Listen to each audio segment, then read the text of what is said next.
Oi, pessoal, bem-vindo a mais uma videoaula. Eu sou a Cafasso e esta é a Via Brasil Cafasso, uma empresa há 15 anos no mercado com ênfase na elaboração de documentos para a expedição do transporte de produtos perigosos.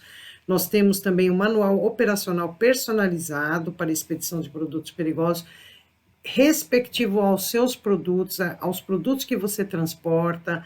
Ele traz toda a legislação, notas fiscais, descrição da nota fiscal, como descrever corretamente o produto perigoso na nota fiscal, quando se tratar de quantidade limitadas por embalagem interna e por veículo, temos a simbologia da embalagem, a sinalização do veículo, conjunto para a situação de emergências, EPI, é um manual personalizado, respectivo para a sua empresa e aos produtos que você transporta. Hoje nós temos também as licenças operacionais, que são necessárias para transportar produtos perigosos, com a nossa parceira aqui, a doutora Juliana Jorge, grande parceira. E hoje fazemos essa atividade também, agregado aos serviços da Via Brasil. Temos a elaboração de PAI e PGR, temos a parte de assessoria jurídica em casos de autuações, com elaboração de recursos de multas, com o nosso parceiro aqui da ATB. E temos também aqui o manual de produtos perigosos, né, o Via Brasil Cafasso. Aqui você tem a legislação completa, onde você pode consultar todos os números ONUS, as suas classes de risco, as descrições dos nomes apropriados para embarque, tem também o kit, o EPI, o que você precisa para transportar produto perigoso está nesse manual Via Brasil Cafasso. E nós temos também este grande parceiro, que é a Silcom, né, a empresa que atende emergências químicas, e nós vamos falar dela um pouquinho mais, tá bom? Não se esqueça, pessoal, de dar o seu like, se inscrever no canal, para ajudar este canal a crescer cada vez mais, porque eu adoro compartilhar meu conhecimento com vocês. Então, vamos lá. Vamos falar um pouco da Silcom, que é uma empresa que está há 20 anos no mercado, em atendimento a emergências envolvendo produtos perigosos, apoio às transportadoras, os expedidores, as indústrias, as seguradoras, conta com uma equipe técnica perfeita, de mão de obra especializada, com bases em todo o país e crescendo, pessoal. É uma empresa muito boa, fantástica. Então, é o nosso grande parceiro aí, a Silcom, né, em atendimento às emergências químicas, e se vocês precisarem, né, transportadoras, expedidores, né, as indústrias, se precisarem da Silcom, porque na realidade, né, é importante demais você ter uma empresa que te dá todo o apoio, todo o alicerce para você transportar seu produto perigoso, e em casos de acidentes, você ter o amparo dessa empresa fantástica. Porque é importante, pessoal, lembrar sempre, produto perigoso e lei de crimes ambientais andam juntos, né? Então, é importante a empresa estar sempre atenta a esses detalhes aí e contar com o apoio de uma grande empresa que está crescendo aí no mercado, e essa empresa chama Silcom, tá bom, pessoal? Nosso grande parceiro também. Hoje, pessoal, nós vamos tratar sobre embalagens grandes, a pedido até de um seguidor aí, um amigo meu, pediu para eu abordar um pouco esse assunto. Embalagens grandes, como que funciona a sinalização delas, o que é uma embalagem grande, né? As diferenças entre elas. E vamos aproveitar também e falar sobre o transporte de embalagens vazias e contaminadas sob o número ONU 3509. Ok, pessoal? Então, pessoal, aqui nós temos as principais legislações aplicáveis ao transporte de produtos perigosos para este assunto que nós vamos abordar. Então, nós temos aqui a resolução 5947 da ANTT, a NBR 7500, a 7501, que são, na realidade, complementos, porque a resolução me diz que para transportar produto perigoso eu tenho que ter uma sinalização no veículo. E a NBR vai me dizer como que será essa sinalização, feita por meio de um painel de segurança, onde eu tenho lá as dimensões, as características, o tipo de letra, e ainda os rótulos de risco também, vai me dizer o tamanho deles, a cor determinada. Então, a gente vai ver aqui algumas partes dos rótulos de risco também. Além disso, pessoal, na 7501, onde tem a terminologia que define alguns termos, nós temos também definições na 7500 e também definições na 5947. nós vamos ver adiante, ok? Então, pessoal, classe e subclasse de risco. Então, como eu mencionei, né? Para identificar uma classe de risco, como nós estaremos falando de sinalização, de embalagem e de veículo, então, como eu identifico uma classe de risco de produto perigoso? Então, por meio dos seus rótulos de risco, né? Cada classe ou subclasse tem seu rótulo, a sua cor, a sua definição, né? E nós temos aqui, pessoal, na classe 9, uma observação importante, que nós temos aqui um rótulo de risco do transporte, esses dois aqui são rótulos de risco, né? Rótulo da embalagem, aliás, aqui, né? E nós temos aqui também símbolo, tá? Então, nós vamos ver a diferença entre o rótulo de risco do transporte e símbolo para o transporte. No caso desse símbolo em específico, que é o do meio ambiente, perigoso para o meio ambiente, que nós temos uma situação que eu quero mencionar com vocês, ok? Continuando, pessoal. Então, nesta parte aqui, eu vou falar para vocês o que é o grupo de embalagem, para não haver confusões com a embalagem em si, né? Então, o grupo de embalagem, pessoal, me indica o nível de risco daquele produto. Então, por exemplo, o grupo de embalagem 1, alto risco, 2, médio risco, 3, baixo risco. Se a gente reparar aqui no etanol ou no 1170, nós temos dois grupos de embalagem, grupo 2 e grupo 3. Lembrando que o número de risco aqui é líquido altamente inflamável e aqui é um líquido inflamável. Em virtude do grupo de embalagem, nós temos aqui o que me diferencia, né, o grupo de embalagem, neste caso dos líquidos inflamáveis, é o ponto de fulgor, então abaixo de 23 graus, com ponto de ebulição acima de 35, nós temos grupo de embalagem 2, que é o caso, por exemplo, da gasolina, que é menos 45 graus. Ou seja, se eu abrir um tambor aqui agora de gasolina, nós vamos ter a emissão de vapores. Então, o que é o ponto de fulgor? É o momento em que o produto começa a liberar vapores.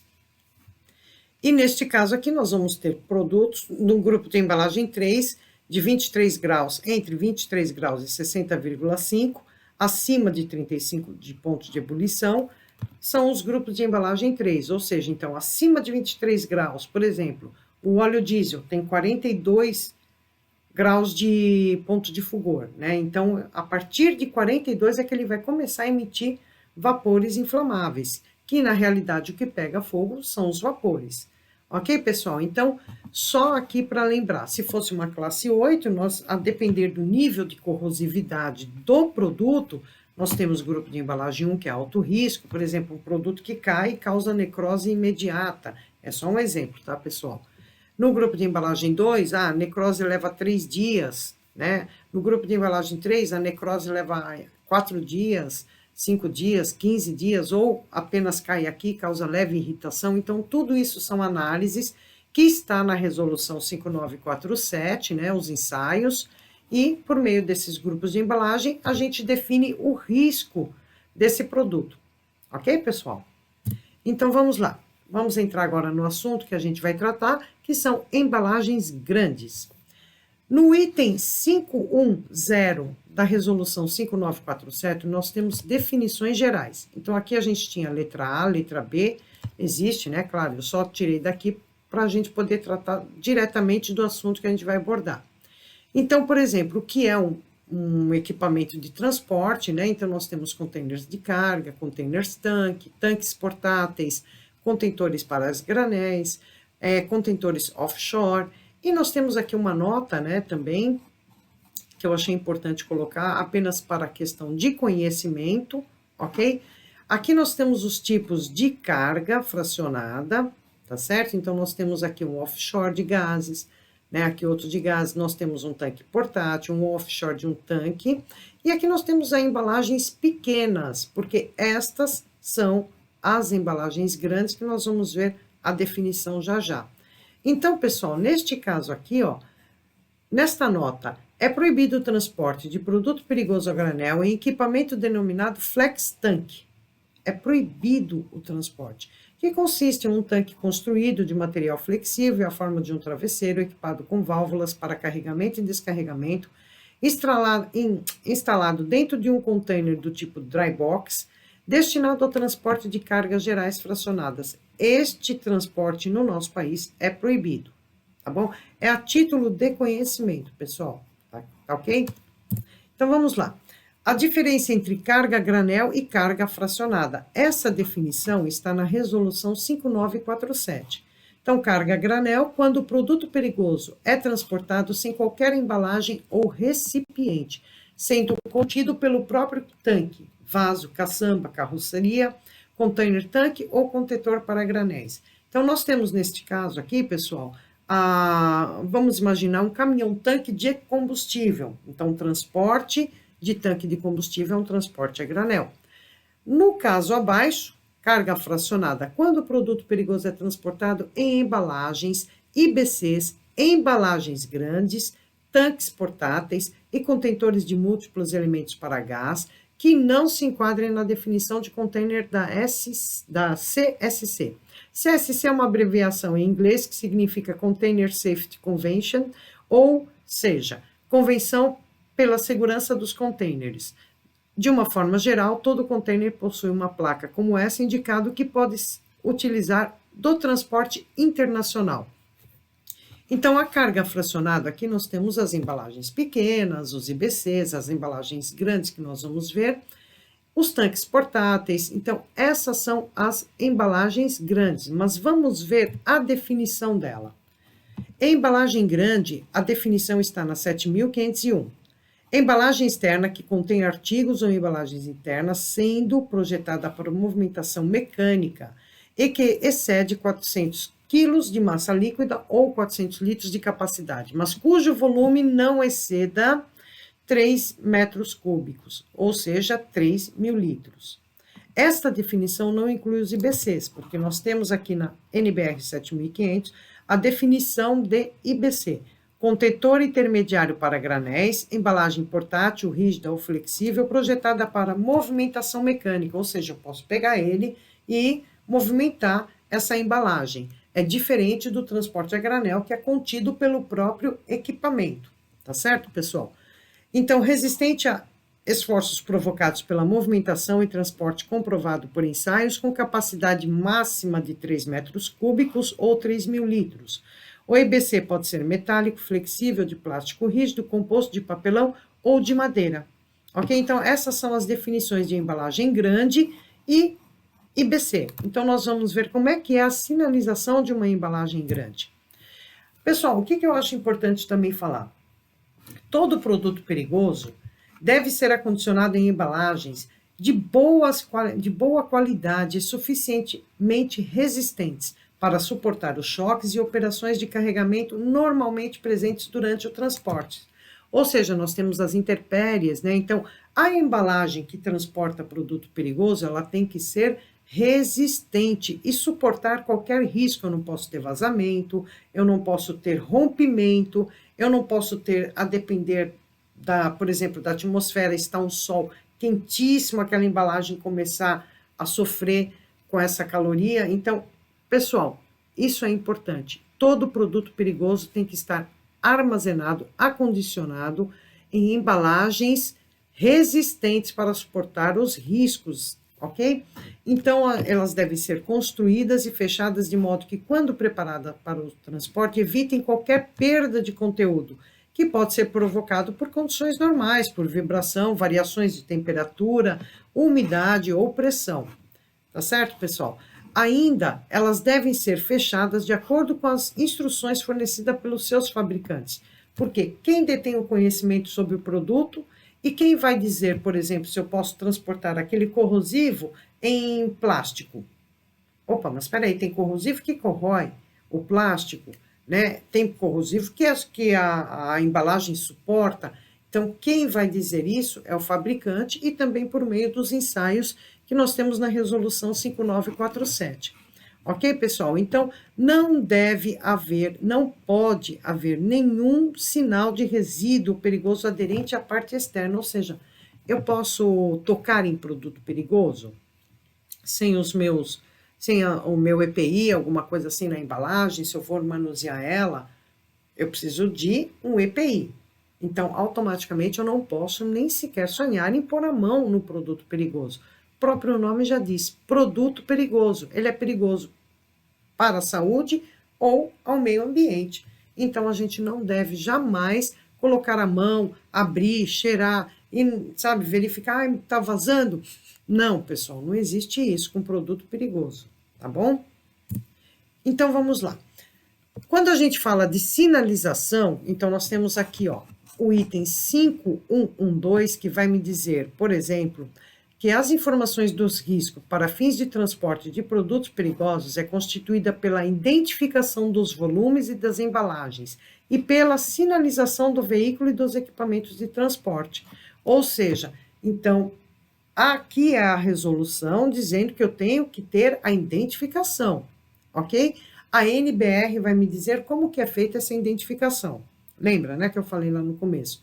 Então, pessoal, a identificação dos volumes, artigos é feita por meio da marcação, rotulagem, a fixação dos rótulos de risco, demais símbolos aplicáveis, e tal marcação consiste em regra na aposição do número ONO e do nome apropriado para embarque do produto. Porque eu tenho que saber o que eu estou transportando. Né? O que é número ONO, pessoal? É um registro daquele produto. Isso é universal, é no mundo inteiro. O mesmo número ONO 1170 aqui é o 1170 na Itália, 1170 nos Estados Unidos. Então, é um registro daquele produto, ok? Volumes podem exibir marcações ou símbolos adicionais para indicar, por exemplo, as precauções a serem tomadas. Então, além dos símbolos, além do rótulo de risco, aliás, nós temos os símbolos adicionais. Por exemplo, nós temos aquele símbolo do guarda-chuva, que aquele produto não pode molhar. Nós temos as setinhas para cima, que eu só posso transportar aquele produto de acordo com a indicação da seta. Então, pessoal, é assim, a sinalização do veículo e dos equipamentos é feito por meio de rótulo de risco, painéis de segurança e demais símbolos aplicáveis, ok? Então, aqui está dizendo para mim como é que eu vou fazer a sinalização e nós vamos ver aí como é que é esta sinalização pela norma, tá? Então, tudo tem regra, pessoal, tudo tem tamanho, eu não posso chegar lá e colocar em letras minúsculas, ONO 1203, gasolina, em letras que eu mal vou precisar de uma lupa. Não, tudo tem medida, pessoal. O número ONO tem as medidas aqui, ele deve medir pelo menos 12, não só o número ONO, nome apropriado para embarque também, 12 milímetros de altura, tá? Então, esse é o tamanho do número ONO e do nome apropriado para embarque, exceto para as embalagens com capacidade de 30 litros, que deve medir 6 milímetros, e as de 5 litros, que pode ser no tamanho apropriado. Quando a norma não fala, a gente tem que utilizar o bom senso, né, pessoal? Não são letras que a gente não possa enxergar, ok? Então, aqui a gente tem os tamanhos das letras, né? E nós vamos ver também aqui, pessoal, que no nome apropriado para embarque, em alguns produtos, nós temos o seguinte sentido. Para embarque, os nomes apropriados para embarque genérico ou não especificado, nós temos esta situação aqui também, pessoal, o que significa isso? Todo produto perigoso, ele tem um número ONO específico dele, ok? Por exemplo, etanol é 1170. Se eu pegar a gasolina 1203 e o metanol 1230, se eu pegar esses três, juntar eles e criar um novo produto, eu misturar esses três produtos, eu não vou ter um número ONO específico para essa mistura que eu fiz. Mas eu tenho ali na relação, por exemplo, eu tenho 1268, que são hidrocarbonetos não especificados, e tenho também o 1993, a depender, né, o fabricante é que vai dizer em qual número ONO ele melhor se classifica. Por quê, pessoal? Eu tenho essa mistura, mas ainda não existe na atualização da resolução, né, da relação de produtos perigosos, ainda não existe um número ONO específico para essa mistura que eu fiz. Então, eu vou utilizar aqueles números ONOs que têm o designativo genérico, né, ou não especificado. Então, eu vou pegar, vou ter o nome apropriado lá, líquido inflamável NE, entre parênteses, etanol, gasolina, metanol, tá certo? Então, eu tenho esses três, apesar de eu ser obrigada a inserir apenas dois, né? Então, eu tenho os dois principais dos riscos, e nós vamos ver também do risco subsidiário. Então, esse é o designativo NE. Então, quando eu crio uma mistura que ela não existe ali na relação, eu vou procurar um número ONO onde ela vai se encaixar perfeitamente, até que nas atualizações da resolução nós tenhamos um número ONO específico para aquela mistura, ok? E quem me diz isso é as provisões, a gente tem a provisão especial 274 na coluna 7 da relação de produtos perigosos. Toda vez que eu tiver este número, eu tenho um designativo NE, tá bom? Que é um não especificado. Então vamos lá, pessoal. O nome técnico deve configurar entre parênteses imediatamente após o nome apropriado para embarque. Continuando aqui no designativo, então eu vou ter lá a minha mistura, o etanol, a gasolina e o metanol. Então, o que é que eu tenho que colocar lá? Imediatamente após o nome apropriado para embarque, essas informações são da nota fiscal, tá? E da sinalização da embalagem também, do GHS que nós vamos ver, né? Dos requisitos de segurança. Então, pessoal, o nome técnico deve figurar entre parênteses imediatamente após o nome apropriado para embarque, deve ser um nome químico ou biológico reconhecido, ou outro nome corretamente atualizado, utilizado em manuais. Então, por exemplo, nós temos nessa questão etanol, metanol e a gasolina. Então, eu vou ter que colocar, como aqui ela me diz, ó, quando uma mistura de produtos perigosos é classificada por uma designação NE ou genérico, na relação de produtos perigosos, só é necessário indicar os dois componentes que contribuem predominantemente para o risco. Então, eu posso utilizar etanol e gasolina, por exemplo. Eu só tenho que indicar apenas dois, ok? Agora, se eu tiver nesta embalagem, neste volume, que contém a mistura, for obrigada a portar o rótulo de risco subsidiário, um dos dois nomes técnicos apresentados, entre parênteses, deve ser o nome do componente que exige o uso do rótulo de risco subsidiário. O que é isso, pessoal? Eu tenho lá o etanol, a gasolina e o metanol. Aqui diz que eu posso colocar apenas dois. Só que, dentre essa mistura que eu fiz, eu tenho o metanol, que além dele ser inflamável, ele é também tóxico. Então, ele é da classe 3, é um líquido inflamável que tem risco subsidiário na classe dos tóxicos, na classe 6.1. Então, como é que fica o nome técnico dessa minha mistura que tem 3 componentes? Etanol e metanol, tá certo? Eu não posso colocar etanol e gasolina, porque nessa mistura eu tenho metanol e o metanol vai exigir o rótulo de risco subsidiário, tá certo? Na sinalização, ok? Entenderam, pessoal? Então, vamos lá. Qualquer dúvida, deixe seus comentários aqui no vídeo, que assim que for possível eu já respondo. Geralmente eu respondo praticamente quase que de imediato, né? Eu não deixo ninguém sem resposta, tá bom, pessoal? Então, vamos lá. Todas as marcações das embalagens exigidas devem ser facilmente visíveis e legíveis, capazes de suportar exposição ao tempo, marcadas sobre um fundo contrastante. Eu não posso ter um fundo preto com um rótulo preto. Não posso, pessoal. Tem que ser um fundo preto com rótulo contrastante, ok? Então, localizadas distantes de outras marcações existentes das embalagens e volumes que possam reduzir substancialmente sua eficácia, ou seja, eu tenho que ter nitidez ao ver aquele rótulo naquela embalagem, né? Aquela descrição do produto, eu tenho que ter nitidez, tá certo? Por quê? Produto perigoso mata, não é uma brincadeira, pessoal. Eu tenho que ter e levar isso muito a sério, muita responsabilidade nesse transporte, viu? Então, vamos lá. A diferença entre o símbolo e o rótulo de risco. Então, eu coloquei aqui esta situação porque eu acho importante, algumas pessoas não sabem disso, pessoal. Símbolo de substância que apresenta risco ao meio ambiente para o transporte terrestre. As embalagens de volumes contendo substâncias que apresentam risco ao meio ambiente com número ONU 3077 e 3082, tá? São apenas estes dois números ONUs. Eles devem ter o rótulo de risco da classe e o símbolo do peixe, que é o perigo ao meio ambiente, tá? Então, toda vez que eu tiver este número ONO, eu vou ter que ter na minha embalagem, não só na embalagem, viu, pessoal? Para o transporte também. Este símbolo e este rótulo, ok?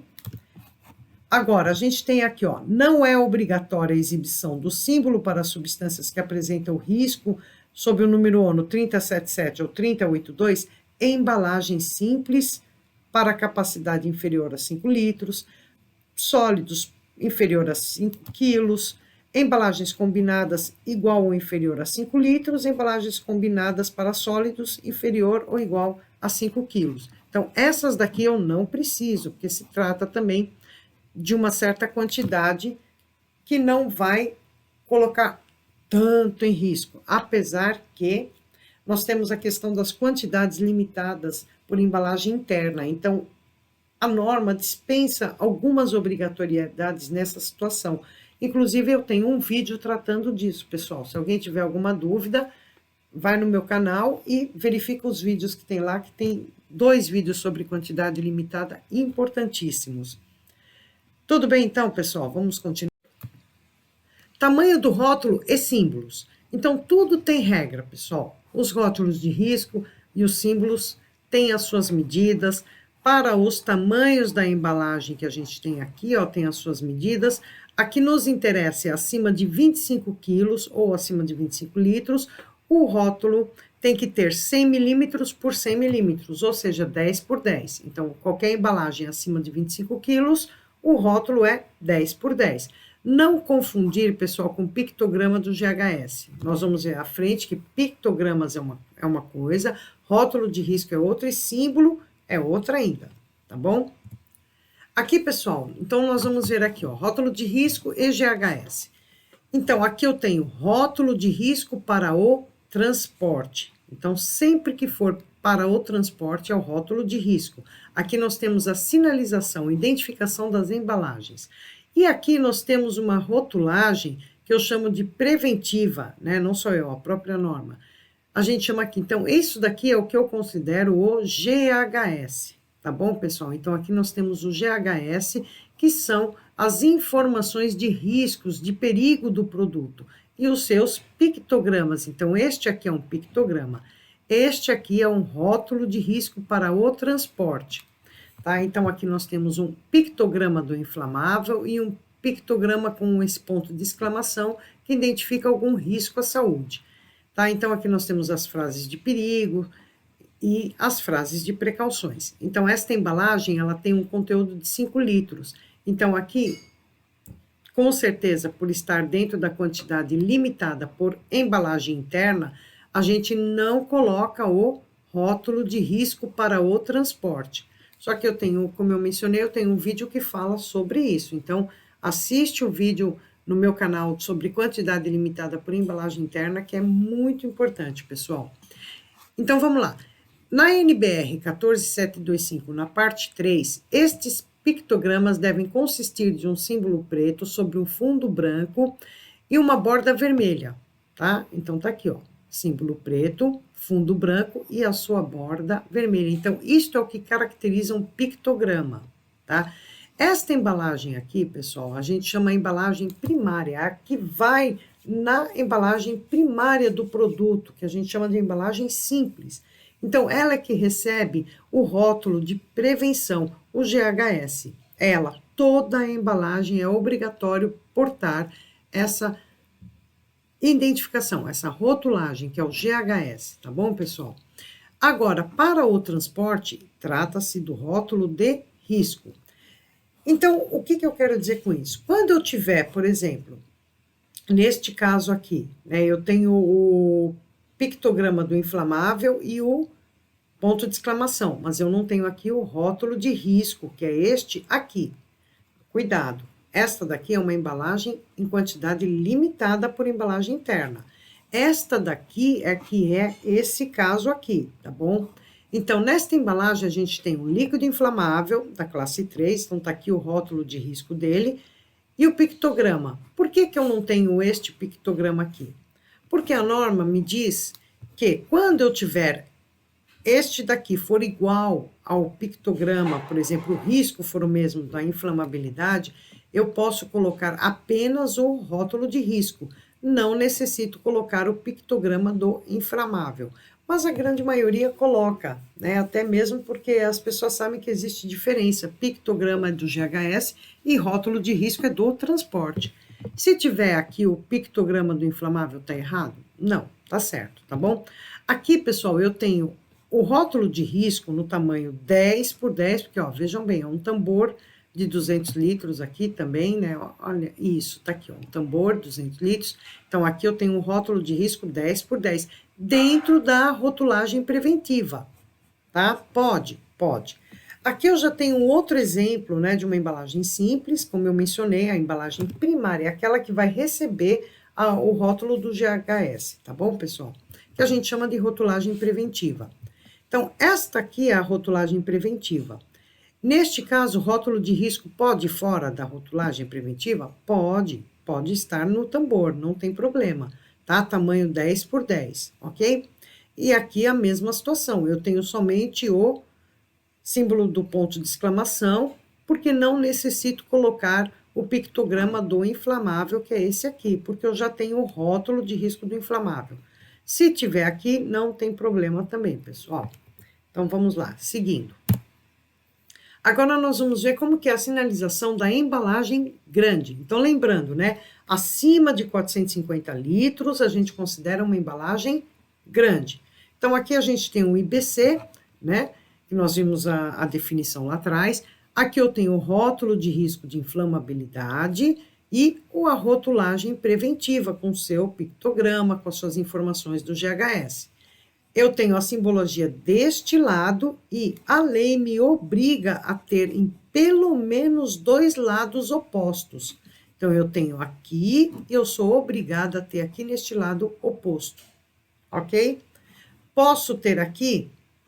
Até posso, se eu tiver aqui atrás, eu posso ter nos 4 lados. A empresa que vai decidir, tá? Mas obrigatoriamente eu tenho que ter aqui na dianteira e na traseira. Diferente deste caso, eu não tenho aqui na traseira, tá? No lado oposto aqui a este, e coloquei só deste lado. Está em lados opostos? Não. Então, isso aqui não pode, é autuação, tá, pessoal? Então, eu tenho que ter a sinalização aqui e a sinalização no lado oposto. Então, pessoal, vejam neste caso. Eu tenho aqui a rotulagem preventiva, com seus pictogramas inflamável e ponto de exclamação, e não tenho o rótulo de risco do transporte.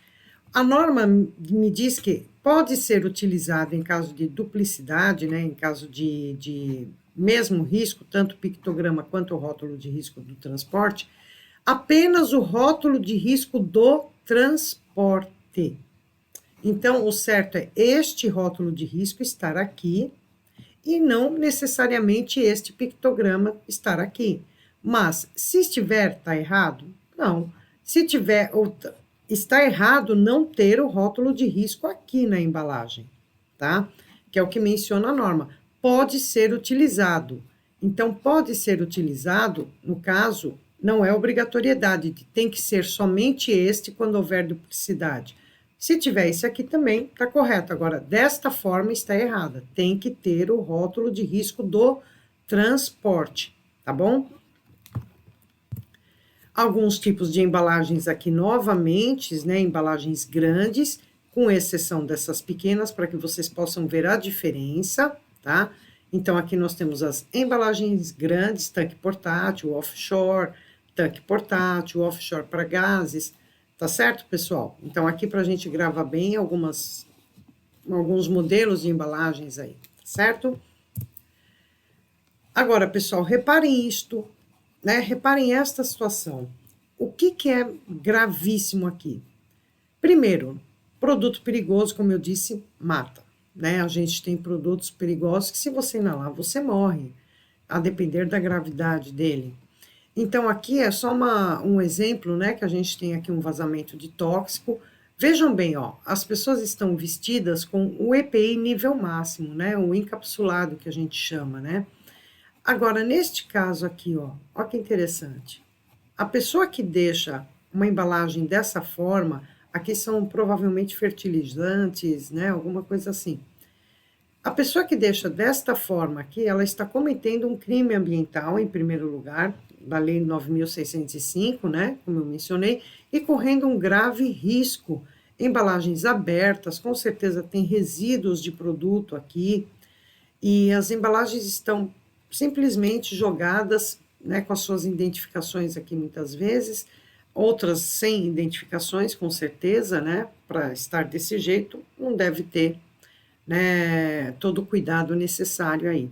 Então, pessoal, isso aqui jamais deve acontecer. A sua vida em primeiro lugar, sempre a sua vida em primeiro lugar. Quem trabalha com produtos perigosos não pode correr o risco de errar, não pode, tá? Porque é importante a gente ter responsabilidade nesse transporte, né? Principalmente o expedidor na questão de armazenagem também, né? Aqui é o destinatário final, provavelmente, com certeza, o expedidor talvez nem saiba que isso está ocorrendo, mas a responsabilidade é dele também, porque se porventura acharem isso aqui num lixo, num lixão, vão responsabilizar quem?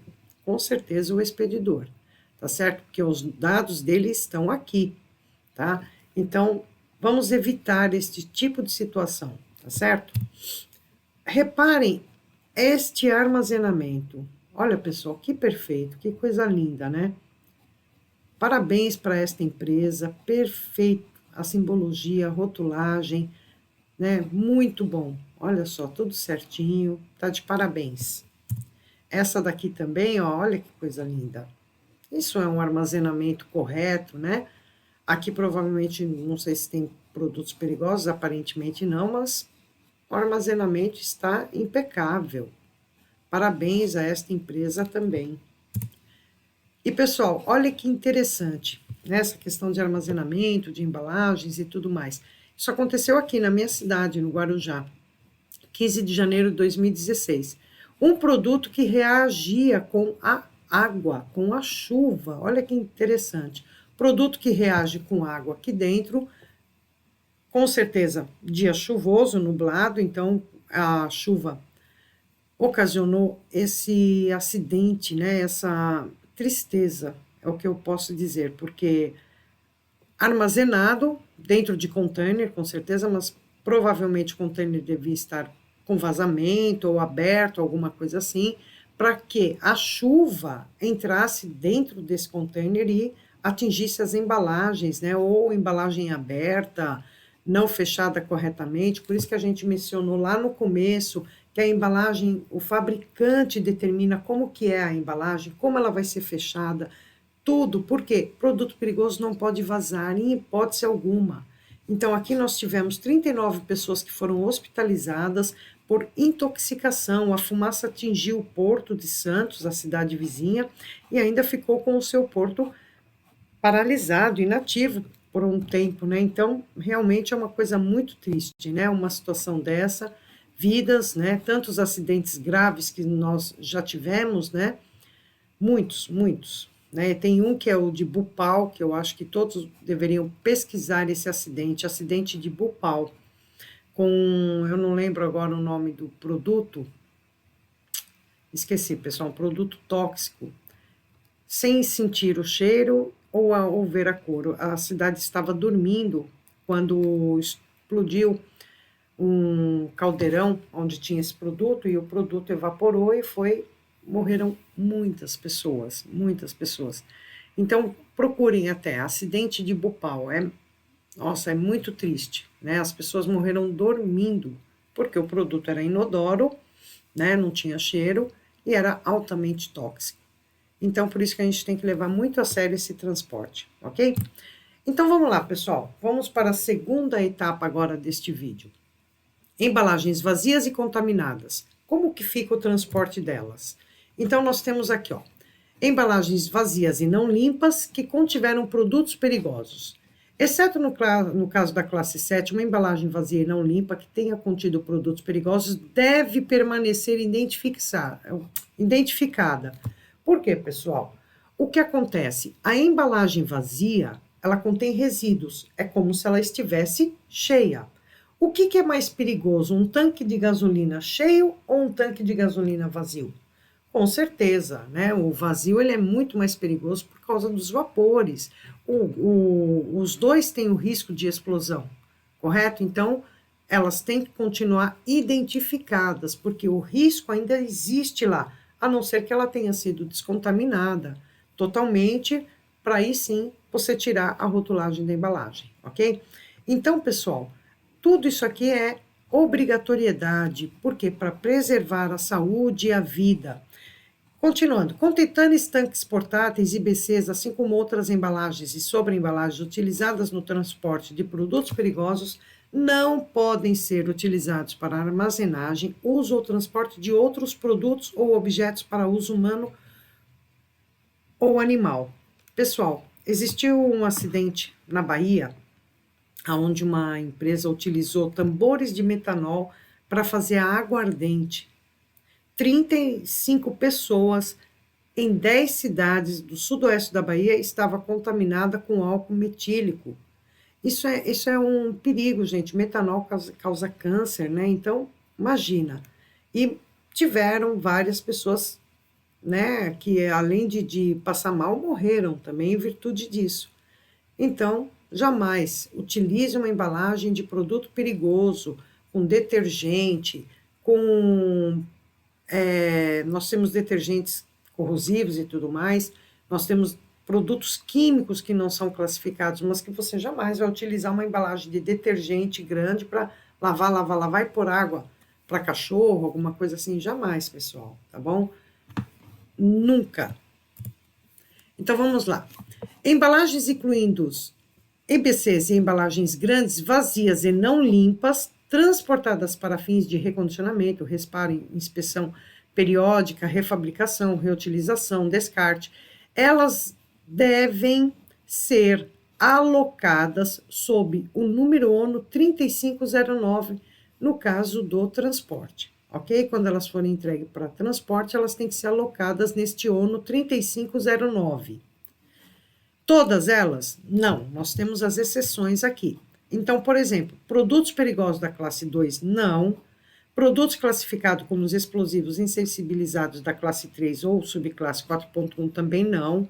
Substâncias autorreagentes da subclasse 4.1, materiais radioativos e estes números ONUs não podem ser alocados no ONU 3509, tá? Então, aqui eu tenho várias embalagens, etanol, metanol, tintas, várias embalagens, eu vou transportar elas sob o ONU 3509. Essa exceção aqui não pode, é transportada no próprio número ONU deles, ok? Como é que fica o documento para o transporte, neste caso do ONU 3509, né? Então, todas as embalagens vazias e não limpas, elas tiveram uma originalidade. Então, por exemplo, o etanol, 1170, gasolina, tambor de gasolina, 1203, tambor de óleo diesel, 1202. Então, todas essas, classe 3. Aí, como é que fica se eu for levar elas para o descarte, ou para recondicionar, ou para qualquer outra finalidade? Então, eu tenho aqui, ó, ONU 3509, embalagens vazias não limpas, a sua classe é 9, deste número ONU. Entre parênteses, eu vou figurar a classe de risco das embalagens que eu estou transportando, as embalagens vazias e não limpas. Então, se eu tenho embalagem da classe 3, eu vou colocar entre parênteses classe 3, 4.1, 6.1, tá certo? Então, estas são as informações que devem constar no documento fiscal. Lembrando, pessoal, sempre a declaração do expedidor, seja em qualquer hipótese, em qualquer transporte, ela sempre estará no documento fiscal, ou no documento para o transporte, que pode ser um MTR, manifesto de carga, né, uma nota fiscal. Então, a declaração, seja para embalagens vazias ou não, tem que permanecer sempre, tá? Em qualquer situação, a declaração do expedidor permanece no documento fiscal, ok? Vamos ver como é que é feita a sinalização desse caminhão específico que vai transportar essas embalagens. Então, pessoal, aqui, ó, lembrando, né, veículo e embalagem, o rótulo de risco me identifica a classe e o painel de segurança vai me identificar o número ONU que está sendo transportado. Então, painel de segurança, a parte superior, número de risco, né, e a parte inferior, o número ONU, ok? Então, rótulos de risco, eu identifico a classe. Aqui eu tenho o rótulo de risco da classe 9, que vai ser, neste caso, utilizado juntamente com esse painel. Então, o veículo vai ficar de que forma? Na dianteira, do lado do condutor, o painel de segurança. Na traseira, do lado do condutor, o painel de segurança, o rótulo de risco do lado direito. O rótulo de risco, pessoal, tem que ir em que lado mesmo? Lado direito, lado esquerdo, em cima. O rótulo de risco vai adjacente ao painel de segurança. Neste caso, do lado direito ou em cima. Nas laterais, o painel de segurança, o rótulo de risco adjacente, pode estar do lado direito, em cima ou do lado esquerdo. Tá certo, pessoal? Então, o rótulo de risco é adjacente ao painel. Aí vamos ver o que dispensa quando eu estiver transportando embalagens vazias sob o ONU 3509. Então, EPI, kit para emergência, não precisa, e com a exceção do extintor de carga que permanece, tá? Para o veículo, se esta exigir. Limitações quanto ao itinerário, estacionamento, locais de carga e descarga. Então, aqui também dispensa, não preciso mais me preocupar que naquela rodovia com produto perigoso eu não posso passar em determinado horário. Então, as limitações de itinerário estão dispensadas.